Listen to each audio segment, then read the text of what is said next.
आपका अपना to the point जीव विज्ञान के यूट्यूब चैनल पर सभी छात्र छात्राओं का स्वागत और अभिनंदन। आज का विषय है जेनेटिक्स। इससे पहले हम लोगों ने पढ़ा है cell division, different types of cell division, mitosis, meiosis, C mitosis, brachymeiosis और एमाइटोसिस। आज हम लोग पढ़ेंगे जेनेटिक्स से संबंधित कुछ बेसिक टर्मिनोलॉजी।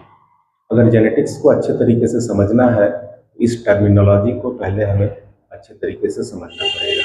तो शुरुआत करते हैं जेनेटिक्स। जेनेटिक्स किसको कहते हैं? तो ये ब्रांच ऑफ बायोलॉजी है जिसमें दो चीज डील किया जाता है। एक तो heredity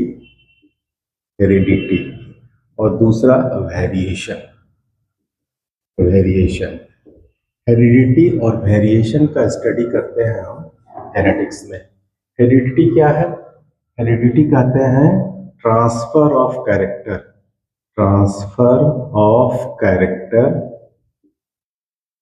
from parent to offspring. माता पिता से बच्चों में जो कैरेक्टर ट्रांसफर होता है उस प्रोसेस को हम क्या कहते हैं? हेरिडिटी कहते हैं। और इसी को और भी एक टर्म दिया गया है, इसको कहते हैं इनहेरिटेंस भी कहा जाता है, और इसी को हम कहते हैं इनहेरिटेंस। वेरिएशन क्या है? वेरिएशन कहते हैं remarkable feature by which we can recognise और डिफरेंशिएट अमंग द इंडिविजुअल। जीवों के बीच में अंतर स्पष्ट करने के लिए, विभेद करने के लिए हम एक पर्टिकुलर कैरेक्टर जो कि जीवों को अलग अलग ग्रुप में डिवाइड करने के लिए हम इस्तेमाल करते हैं, उसको हम क्या कहते हैं? वेरिएशन। और वह जो वेरिएशन है वो कैसा है? सेक्सुअली रिप्रोड्यूसिंग ऑर्गेनिज्म में पाया जाता है। Variation observe in sexually reproducing organism में। और ये है क्या? It is a remarkable feature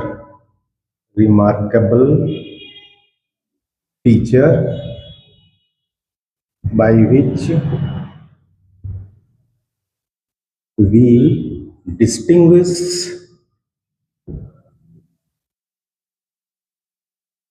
the individual। इसको हम कहते हैं वेरिएशन। जेनेटिक्स टर्म कहां से आया है? जेनेटिक्स टर्म आया है जीन से। ये है जीन। और फादर ऑफ जेनेटिक्स किसको कहते हैं? फादर ऑफ जेनेटिक्स कहा जाता है जॉर्ज मेंडल को। टर्म जेनेटिक्स किसने दिया था? Term genetics given by Bateson.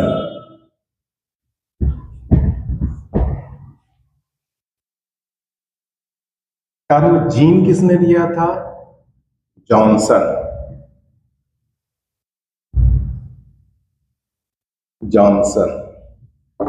1909 में। और ये जीन क्या है? It is the hereditary unit. और ये क्या है? It is the functional unit of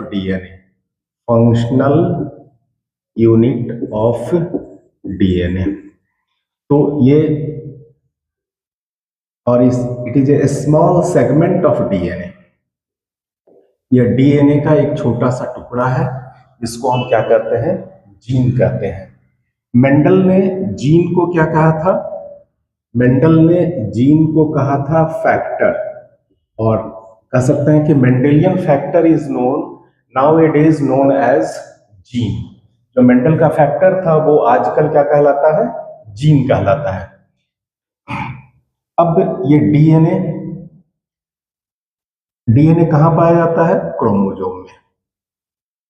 chromosome, देखिए क्रोमोसोम, अगर मेटाफेज क्रोमोसोम को देखेंगे तो पाएंगे आप कि मेटाफेज में क्रोमोसोम के दोनों क्रोमेटिड साफ साफ दिखाई देते हैं। इसमें से प्रत्येक को क्या कहते हैं हम, क्रोमेटिड्स। ठीक है, अब ये जो क्रोमेटिड्स आपस में एक पॉइंट पर जुड़ा रहता है, इसको हम क्या कहते हैं, सेंट्रोमेयर। और ये जो सेंट्रोमेयर है और के दोनों तरफ ये जो रीजन है, इसको हम क्या कहते हैं, आर्म कहते हैं। और इसी, ये है मेटाफेज क्रोमोसोम, मेटाफेज। और इसके एक क्रोमेटिड्स को अगर हम बाहर निकालते हैं तो इसको कहते हैं हाफ क्रोमोसोम। ये हो गया half, half chromosome.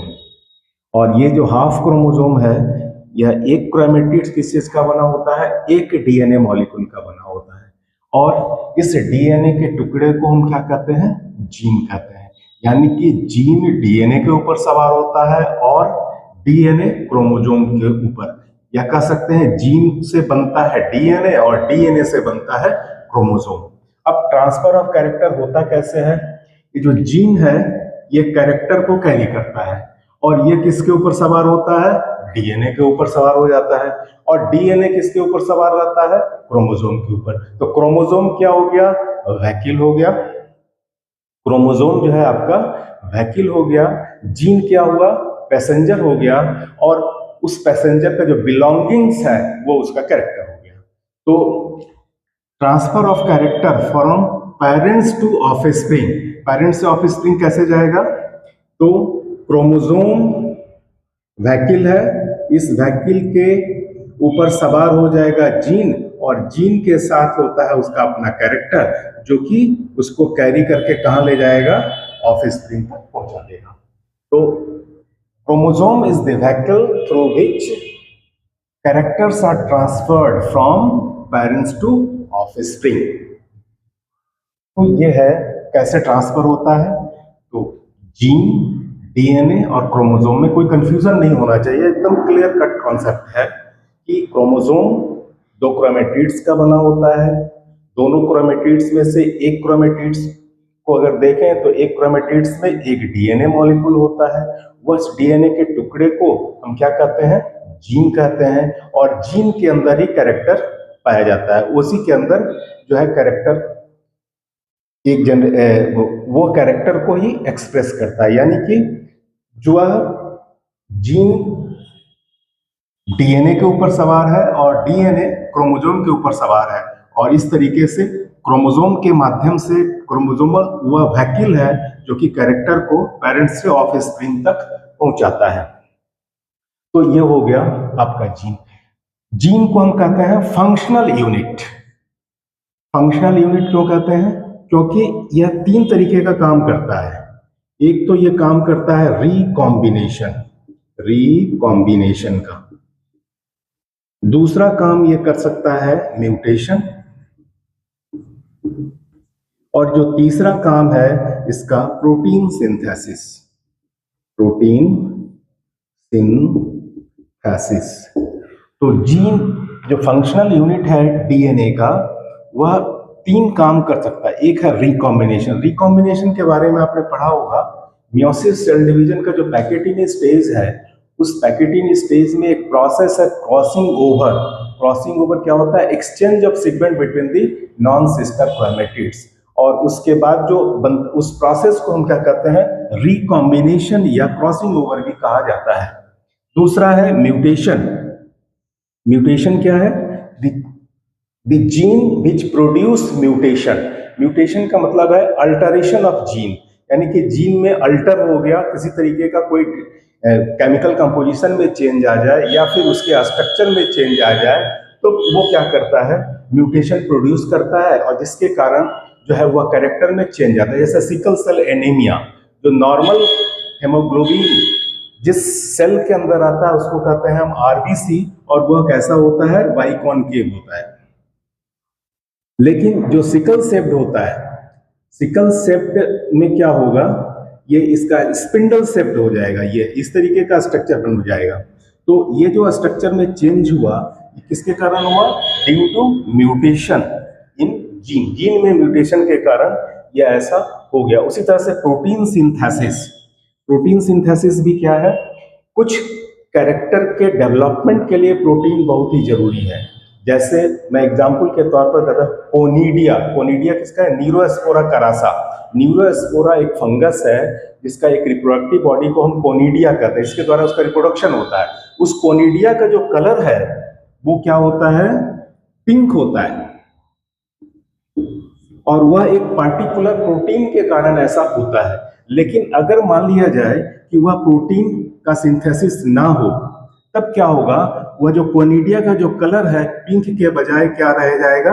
White colour का। तो व्हाइट जो होगा ये म्यूटेंट वेराइटी कहलाएगा, और जो पिंक हो गया वाइल्ड टाइप यानी कि नॉर्मल वेराइटी हो गया। एनीवे, रिकॉम्बिनेशन जो जीन करता है उसको हम क्या कहते हैं? रेकॉन। उसको हम कहते हैं रेकॉन। जो म्यूटेशन प्रोड्यूस करता है उसको हम क्या कहते हैं? म्यूटॉन। और जो प्रोटीन सिंथेसिस करता है उसको कहते हैं हम सिस्ट्रॉन। तो दीज आर द 3 सब units of the gene.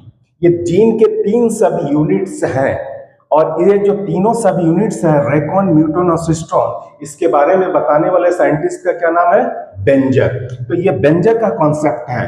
According to Benzer, gene is subdivided into 3 subunits.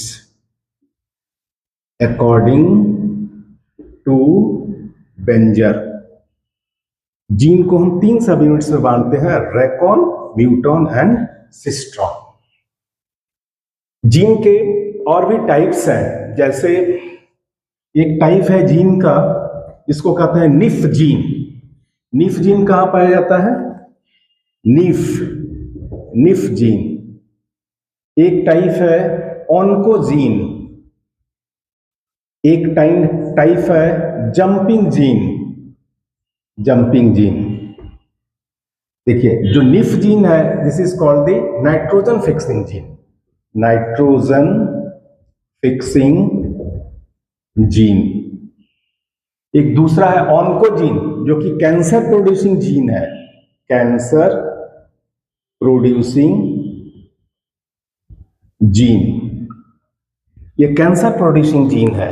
एक जीन है जंपिंग जीन, यह जंप करता है एक लोकेशन से दूसरे लोकेशन तक जंप करते रहता है, इसलिए इसको कहते हैं जंपिंग जीन। इसको किसने खोजा था? डिस्कवर्ड बाय बारबारा मैक्लिंटॉक, और इसके लिए इसे नोबेल प्राइज भी मिला था। ये जंपिंग जीन को क्या कहते हैं? ट्रांसपोसोम्स। एक को कहता है स्प्लिट जीन। एक और टाइप है जिसको हम कहते हैं स्प्लिट जीन। स्प्लिट जीन को कहते हैं इंटरवेनिंग सीक्वेंसेस,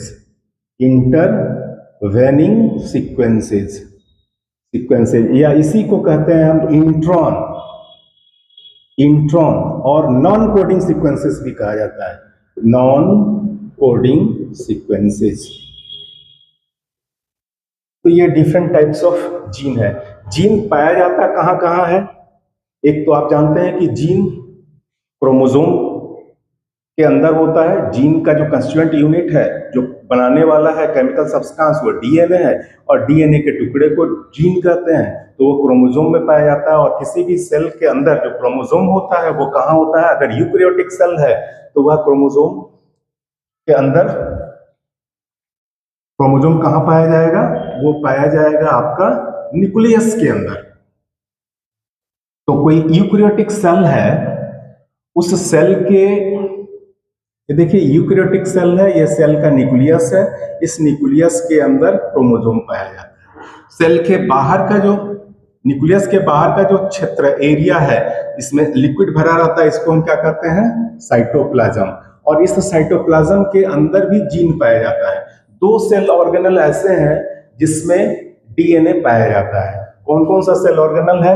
एक है आपका माइटोकॉन्ड्रिया, एक है माइटोकॉन्ड्रिया और दूसरा है chloroplast.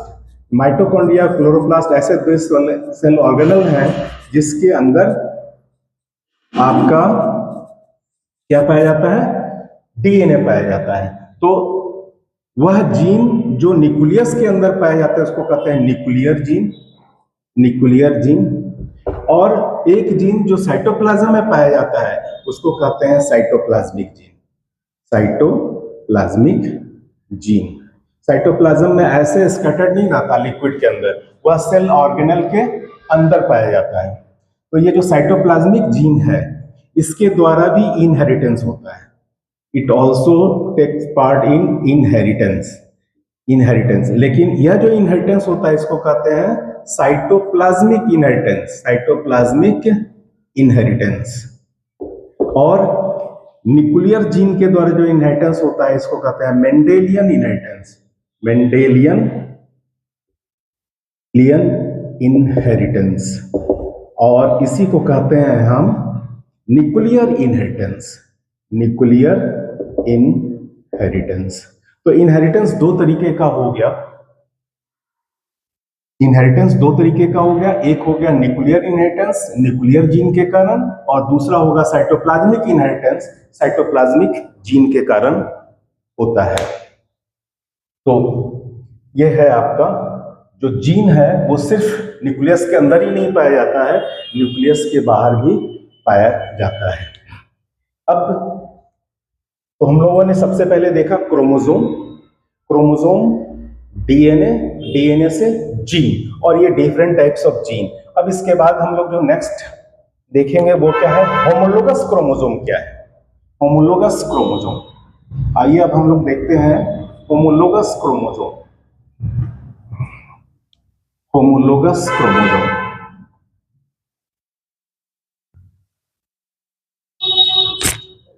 Homologous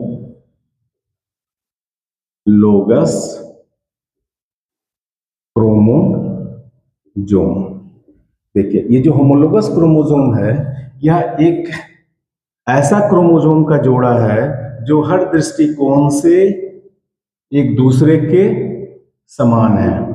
all respect, even the position of centromere, centromere के पोजीशन भी सेम ही होगा, उसका भी पोजीशन दोनों में एक ही जैसा होगा, ऐसा नहीं कि ऊपर नीचे, ऐसा नहीं होगा। तो ये है पैटर्नल क्रोमोसोम और एक है मैटरनल क्रोमोसोम। तो मैटरनल और पैटर्नल क्रोमोसोम का ऐसा जोड़ा जो हर दृष्टिकोण से आपस में समान हो, बराबर हो, कोई भी रेस्पेक्ट ले लीजिए, चाहे वो केमिकल कंपोजिशन हो, चाहे लेंथ हो या सेंट्रोमेयर का पोजीशन हो, हर दृष्टिकोण से वो बराबर होगा। तो इसको हम क्या कहते हैं, होमोलोगस क्रोमोसोम। कोई भी डिप्लॉयड ऑर्गेनिज्म है, कोई भी डिप्लॉयड ऑर्गेनिज्म है, इसमें क्रोमोसोम की संख्या 2n होती है। तो इसमें से n नंबर ऑफ क्रोमोसोम कहां से आएगा, मदर साइड से आएगा, और जो दूसरा n नंबर ऑफ क्रोमोसोम होगा वो किधर से आएगा, फादर साइड से आएगा। तो मान लिया जाए कि किसी क्रोमोसोम में, किसी जीव के अंदर 4 क्रोमोसोम है, तो 4 में से 2 आएगा किधर से, मदर साइड से, और 2 आएगा फादर साइड से। तो और ये जो दो क्रोमोसोम आए हैं इसमें से 2 पेयर बनेंगे, और एक पेयर ये हो गया और एक पेयर ये हो गया। देखिए ये जो पेयर है क्रोमोसोम, ये थोड़ा सा बड़ा है, ये छोटा वाला पेयर है, तो ये दोनों होमोलोगस हो गया, और ये दोनों होमोलोगस हो गया। एक बड़ा और एक छोटा, ये होमोलोगस नहीं होगा। तो मैटरनल और पैटर्नल क्रोमोसोम का पेयर जो हर दृष्टिकोण से बराबर हो उसको हम क्या कहते हैं, होमोलोगस क्रोमोसोम। एक हो गया ये होमोलोगस क्रोमोसोम। दूसरा हम देखते हैं लोकेशन या लोकी और लोकस। देखिए लोकी या लोकस क्या है कि क्रोमोसोम का वह पार्ट जहां पर जीन रहता है या पाया जाता है उसको हम क्या कहते हैं, लोकस कहते हैं या लोकेशन। जैसे ये होमोलोगस पेयर ऑफ क्रोमोसोम है, इसके डिफरेंट लोकेशन, देखिए ये बॉक्स बनाया है हमने, ये पहला लोकेशन है, ये दूसरा, ये तीसरा, ये चौथा। इस तरीके से दूसरे पेयर जो है होमोलोगस क्रोमोसोम का, इसमें भी जो लोकेशन होगा ये फर्स्ट, सेकंड, थर्ड, ये फोर्थ, ये डिफरेंट लोकेशन है क्रोमोसोम के। ये देखिए ये डिफरेंट लोकेशन है।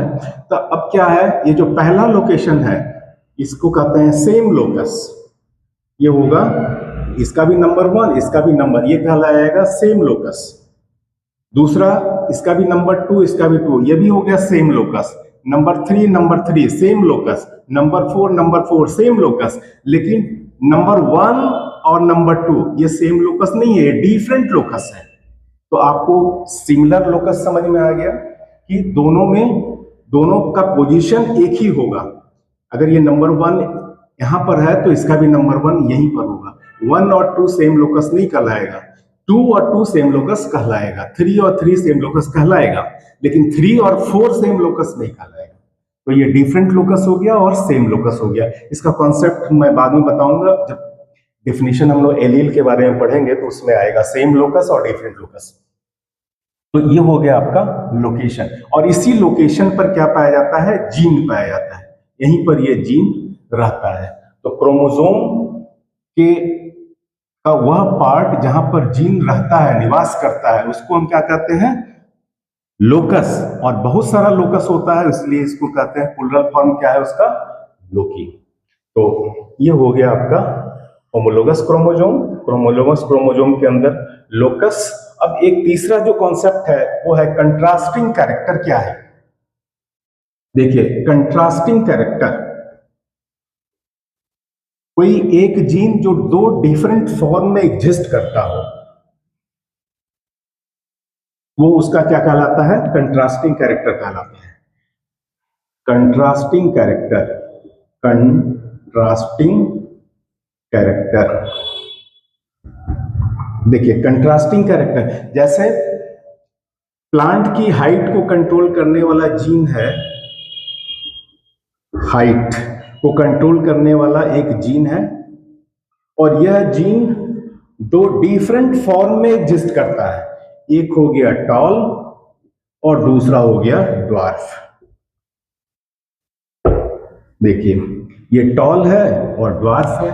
उसी तरीके से एक जीन जो है सीड के शेप को कंट्रोल करता है, तो shape of the seed, shape of the seed के शेप को कंट्रोल करता है, डिसाइड करता है। तो इसमें 2 तरीके के सीड के शेप, एक होता है रिंकल्ड, और जो दूसरा होता है वो होता है राउंड। राउंड को हम रिप्रेजेंट करते हैं कैपिटल W से, और रिंकल्ड को हम रिप्रेजेंट करते हैं स्मॉल w से। उसी तरीके से टॉल को हम रिप्रेजेंट करते हैं कैपिटल T से, और ड्वार्फ को हम रिप्रेजेंट करते हैं स्मॉल t से। देखिए ये जो कैपिटल T, ये जो टॉल है या ड्वार्फ है, एक प्लांट कैसा है, इसकी हाइट कम है। एक प्लांट ऐसा है जिसकी हाइट ज्यादा है। तो ये हम बाहर से देख करके पता लगा रहे हैं कि प्लांट लंबा है या बौना है। तो ऐसे प्लांट इस तरह का जो स्टडी करते हैं, इसको हम क्या कहते हैं, फिनोटाइप। तो ये जो टॉल है ये क्या है, इसका फिनोटाइप है, फिनोटाइप, ये इसका फिनोटाइप है। अब देखिए ये जो फिनोटाइप है, अब इसका जेनेटिक कंपोजिशन देखेंगे कि इस तरह के फिनोटाइप के प्लांट का जेनेटिक कंपोजिशन कैसा है। तो यहाँ पर दिख रहा है कि 2 कैपिटल T एक साथ है यहाँ पर। तो ये जो जेनेटिक कंपोजिशन है इसको हम क्या कहते हैं, जीनोटाइप। जीनोटाइप, तो ये जेनेटिक कंपोजिशन को बतला रहा है, यानी कि जीन कैसा इसमें पाया जा रहा है। तो दोनों ही कैपिटल जीन है। इसके अंदर कैसा जीन पाया जा रहा है, तो दोनों स्मॉल जीन है। तो ये भी इसका क्या है, जीनोटाइप है, जीनोटाइप। फिनोटाइप बाहर से देख करके, जीनोटाइप वो किस जीन के कारण उसका फिनोटाइपिक अपीयरेंस है, उसकी स्टडी को हम क्या करते हैं, उसका जीनोटाइप। तो इसमें जो जीन है ये दोनों स्मॉल टी है, इसमें जो जीन है दोनों कैपिटल टी है। तो आप देखिए जो कैपिटल से लिखा जाता है वो उसका डोमिनेंट कैरेक्टर कहलाता है, डोमिनेंट। और जो स्मॉल से लिखते हैं वो उसको कहते हैं रेसेसिव कैरेक्टर, रेसेसिव। देखिए डोमिनेंट वह कैरेक्टर है जो प्लांट में एक्सप्रेस होता है, यानी कि ऑफस्प्रिंग में जो कैरेक्टर एक्सप्रेस होता है उसको हम कहते हैं डोमिनेंट कैरेक्टर। और रेसेसिव कैरेक्टर किसको कहते हैं? वह कैरेक्टर जो कि डोमिनेंट की उपस्थिति में अपने कैरेक्टर को एक्सप्रेस नहीं कर पाता है, उसको हम क्या कहते हैं? रेसेसिव कैरेक्टर कहते हैं।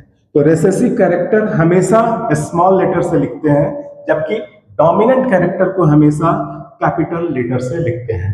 तो एक तो हो गया आपका फिनोटाइप, दूसरा हो गया जीनोटाइप, एक हो गया डोमिनेंट और दूसरा हो गया रेसेसिव। ये जो अल्टरनेटिव फॉर्म ऑफ जीन है ये 3 डिफरेंट कॉम्बिनेशन में एग्जिस्ट करता है। ये कौन कौन से कॉम्बिनेशन में एग्जिस्ट करेगा? ठीक उसी तरीके से यहां पर राउंड है और रिंकल्ड है। तो राउंड क्या है? यहां पर कैपिटल डब्ल्यू है, ये क्या हो गया? डोमिनेंट हो गया। और ये स्मॉल डब्ल्यू से लिखा हुआ है, ये क्या हो गया? रेसेसिव हो गया। अब ये जो आपका कंट्रास्टिंग कैरेक्टर के जो जीन है ये 3 डिफरेंट फॉर्म में एग्जिस्ट करते हैं। ये हो सकता है कैपिटल टी के फॉर्म में हो, इस तरीके से होगा। पेयर ऑफ दोनों जीन क्या होगा? एक ही जैसा होगा। या हो सकता है एक पेयर ऑफ जो जीन होगा इसमें एक कैपिटल टी है एक स्मॉल टी है, अनआइडेंटिकल जीन हो सकता है। और एक हो सकता है पेयर ऑफ आइडेंटिकल जीन लेकिन both genes are written in है स्मॉल लेटर। तो देखिए जो ये है आपका पेयर ऑफ आइडेंटिकल जीन, दोनों ही कैपिटल है, तो इसको कहेंगे होमोजाइगस। होमोजाइगस। और हमने कहा था जो कैपिटल लेटर से लिखा हुआ है वो क्या है? डोमिनेंट। तो इसको कहते हैं होमोजाइगस डोमिनेंट। डोमिनेंट। दूसरा देखिए कि इसमें पेयर ऑफ जो जीन है ये अनआइडेंटिकल है, एक कैपिटल टी है एक स्मॉल टी है, यानी कि एक डोमिनेंट जीन है और एक रेसेसिव जीन है। तो यह जो कॉम्बिनेशन है इसको हम क्या कहते हैं? हेट्रोजाइगस। हेट्रोजाइगस। लेकिन ये हेट्रोजाइगस होगा, लेकिन इस प्लांट का हाइट अगर देखा जाए तो प्लांट की हाइट क्या होगी? टॉल होगा, ड्वार्फ। क्योंकि ये जो ड्वार्फ है ये रेसेसिव कैरेक्टर है। तो in the presence of dominant character recessive is unable to express, वो अपने आप को एक्सप्रेस नहीं कर पाता है। तो दोनों कैरेक्टर एक साथ हैं, लेकिन एक्सप्रेस कौन करेगा? कैपिटल टी एक्सप्रेस करेगा, यानी डोमिनेंट कैरेक्टर एक्सप्रेस करेगा। तो प्लांट की हाइट क्या हो जाएगी? उसका लेंथ टॉल होगा प्लांट। तो ये कैसा है? हेट्रोजाइगस डोमिनेंट इसको कहते हैं, हेट्रोजाइगस डोमिनेंट। और इसमें जो प्लांट होगा उसका जो फिनोटाइप होगा वो कैसा होगा? दोनों ही स्मॉल टी से लिखा हुआ है, यानी कि दोनों ही रेसेसिव है, डबल रेसेसिव इसको कहते हैं। और ये कैसा है? ये भी होमोजाइगस है, होमोजाइगस। बट होमोजाइगस कैसा है? रेसेसिव है, होमोजाइगस रेसेसिव। और जब होमोजाइगस रेसेसिव दोनों ही जीन होमोजाइगस कंडीशन में रेसेसिव कंडीशन में है, तो ये जो एक्सप्रेस इसका जो फिनोटाइप होगा उस वह प्लांट कैसा होगा? ड्वार्फ होगा। ये ड्वार्फ होगा, ये टॉल होगा और ये भी टॉल होगा। ये क्या हो गया? Homozygous tall. ये क्या हो गया? Heterozygous tall. और ये क्या हो गया? Homozygous dwarf. तो जो रेसेसिव कैरेक्टर है वो तभी एक्सप्रेस करेगा जब उसके दोनों जीन एक जैसे होंगे, होमोजाइगस कंडीशन में ही वो एक्सप्रेस करेगा। तो ये हो गया आपका। तो इसको कहते हैं डबल रेसेसिव, इसको कहते हैं डबल डोमिनेंट। और ये क्या हो गया? हाफ डोमिनेंट, हाफ एक आधा, एक जीन जो है डोमिनेंट है और एक जीन रेसेसिव है, इसलिए इसको कहते हैं हेट्रोजाइगस डोमिनेंट। तो अभी तक हम लोगों ने क्या क्या देखा? सबसे पहले जीन, डीएनए के टुकड़े को हम जीन कहते हैं। उसके बाद आ गया डीएनए। डीएनए से बना हुआ होता है क्रोमोसोम। क्रोमोसोम वह व्हीकल है जिस पर सवार होकर के जीन जो है एक जनरेशन से दूसरे जनरेशन तक पहुंचता है कैरेक्टर को लेकर के। उसके बाद और क्या देखा हमने? हमने होमोलोगस क्रोमोसोम क्या है, लोकेशन क्या है, सेम लोकस और डिफरेंट लोकस किसको कहेंगे, ये समझ में आ गया। इसके बाद हमने बताया डोमिनेंट क्या है, रेसेसिव क्या है, जीनोटाइप क्या है, फिनोटाइप क्या है।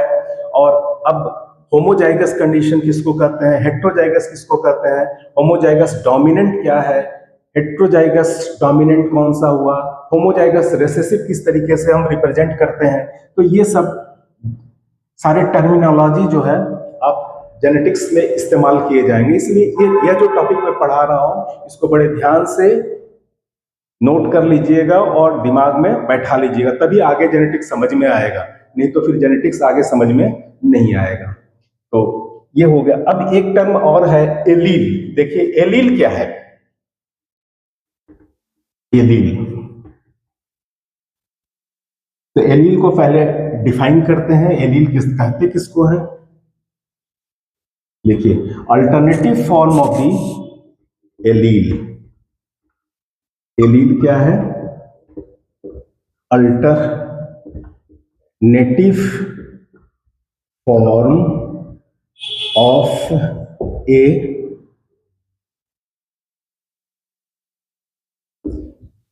Gene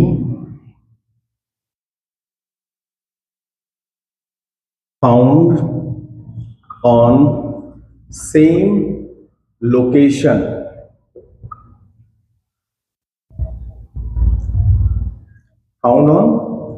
found at same location of homologous chromosome. Homologous chromosome के सेम लोकेशन पर पाए जाने वाले जीन के पेयर को हम क्या कहते हैं? एलील, या उसी को कहते हैं एलीलोफॉर्म। जैसे ये होमोलोगस क्रोमोसोम का एक पेयर है, मैटरनल क्रोमोसोम और paternal chromosome.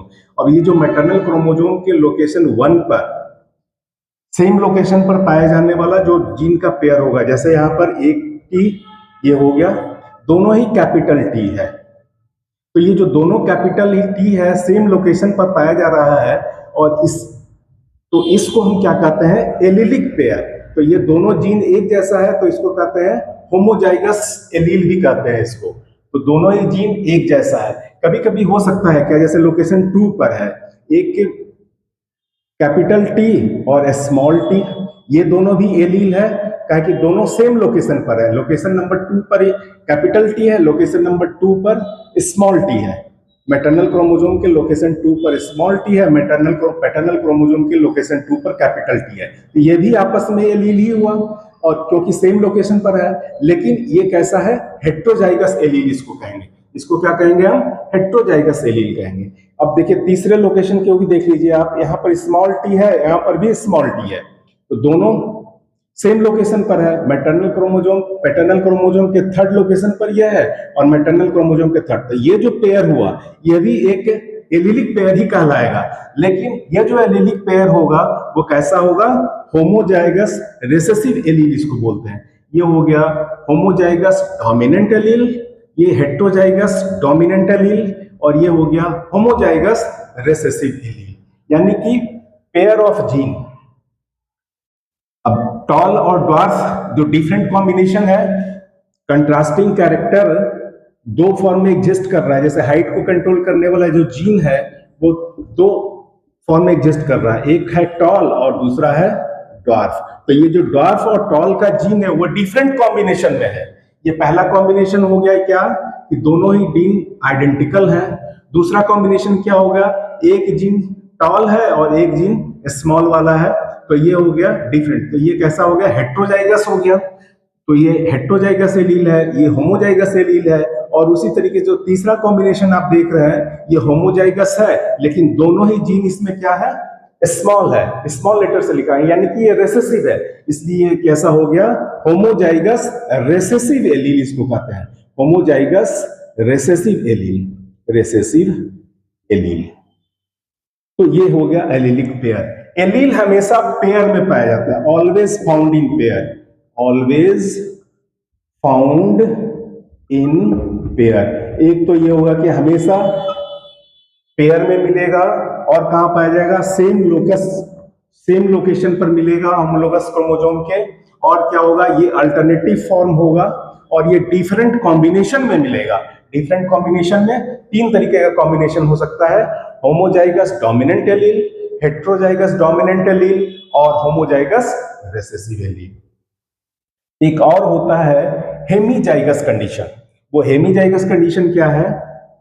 Hemizygous condition, hemizygous. देखिए हेमीजाइगस कंडीशन में क्या होगा?